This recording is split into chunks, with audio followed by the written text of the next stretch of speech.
Jericho, hinag ang ama ni Janine na si Monching nang matanong kung mabait ba daw ang aktor.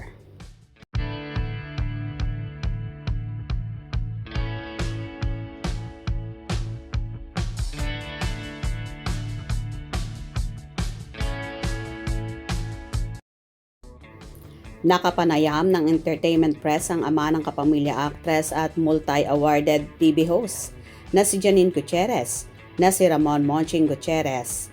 Kamakailan sa naging 84th birthday ng The Legend at Elvis Presley ng Pilipinas na si Tito Eddie Gutierrez.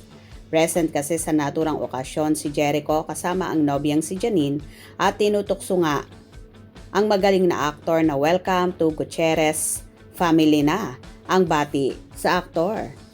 Nahingan din si Eko ng tungkol dito na kung anong masasabi.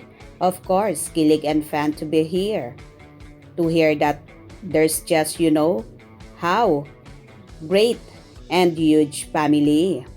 Natanong kay Monching, tinutokso nila si Jericho na welcome to the Gutierrez. Good luck sa kanya, sambit naman ni Monching. Wala naman akong.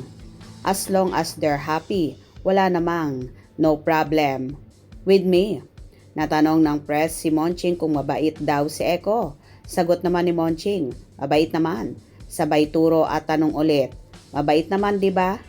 Itinuro rin si Eko at tinanong ni Monching ang aktor kung mabait ka raw. Sabay yakap ni Eko sa kanyang father-in-law to be. Sabay tawa silang dalawa.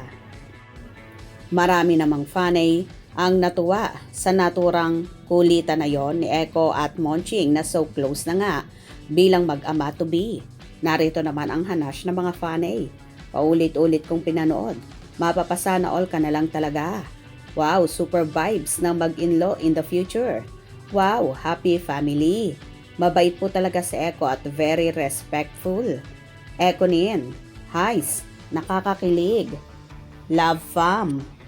Katuwa nilang panoorin, sobrang mag-vibes ang mag-in-law in the future. Mapapasana all ka na lang talaga. At Jericho Rosales official is so very lucky to having a girlfriend like at Janine Gutierrez that came from a good and beautiful family, and beside huwarang family. Jericho, don't let her go.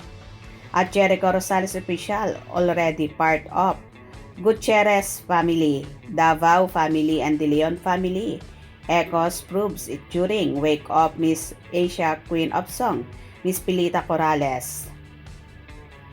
And announced in front of the visitor, Eko extremely proud, humble to announce to the universe that he is Lady Love Nini boyfriend. Ma'am Lotlot and Daddy Monching are so happy.